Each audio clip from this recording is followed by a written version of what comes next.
in your research, you looked at a lot of alternative treatments as well, and there's a ton out there. Yeah. How do you know which ones might work? Everybody's different. So I tried what God led me to in the beginning, which was Budwig. Can you explain that process too before we go in? Yeah, What does that entail? It's flaxseed oil and cottage cheese. So it's emulsified together. Dr. Joanna Budwig, she was a biochemist and a pharmacologist and also a doctor. And she found that when you emulsify flax oil and cottage cheese, it creates a sulfurated protein which actually penetrates the cancer cell wall and delivers oxygen to the cancer cell. And it also provides the body with, you know, the flax oil, the omega-3s that are lacking. So, and then utilizing that with sunlight afterwards actually helps with the energy. It's like a biochemistry thing. And it works really well for most cancers. And she was actually saving people, you know, thousands of people when they were on their deathbed. The doctors sent them home to die. They could no longer eat. She was actually giving that treatment to them in an enema, and to where it healed them enough to where now they were able to eat, and then she could give the protocol to them, you know, by mouth, and it was working. So it's saving people, you know, from death. And it worked pretty immediately with me. Maybe because I had never had chemo or radiation, anything like that. So I don't know, it was really receptive with me.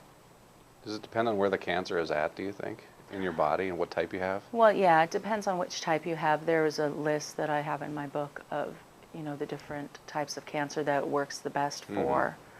And of course, you have to eat a certain way, because with Budwig, there's a lot of contradiction therapies. And see, what happens is a lot of people are so scared, you know, when you have cancer, you know, I mean, naturally so, that you're searching the internet for everything you can and you start trying everything.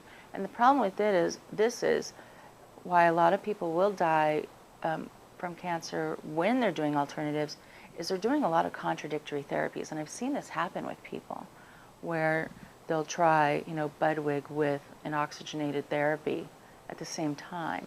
And Budwig strictly, you know, forbids that, because she says it doesn't, they don't mesh well together. So if you're doing these two, it could actually send you to your deathbed quicker. So it was amazing, the biochemistry of everything and how it works. So it was really pretty fascinating. Yeah, I've read through medical journals, everything else, to kind of put it all together and tie it all together. How many alternative treatments did you try? I'd done the Budwig. Okay. I had done apricot kernels, the juicing, detoxification, obviously, coffee enemas. I did wheatgrass, didn't really do much for me. And I did some Essiac.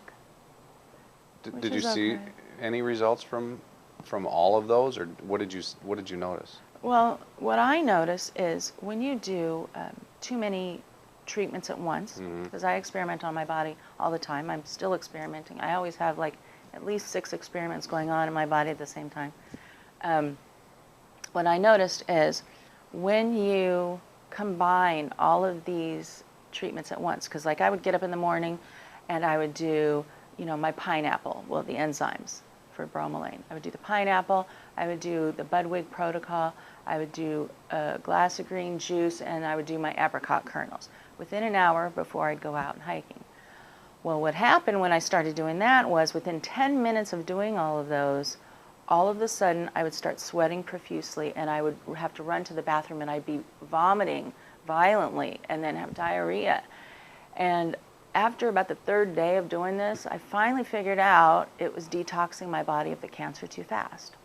And so when I started to actually spread out the treatments throughout the day, then the detoxification was slower and I didn't have those problems anymore. But I see that happen because I do consultations as well, and I do see that with a lot of the cancer patients, that when they are detoxing too fast, they will get dizzy. They'll get the Herxheimer reaction as well, and they'll be vomiting or diarrhea and not feel well. So I tell them to spread out their therapies.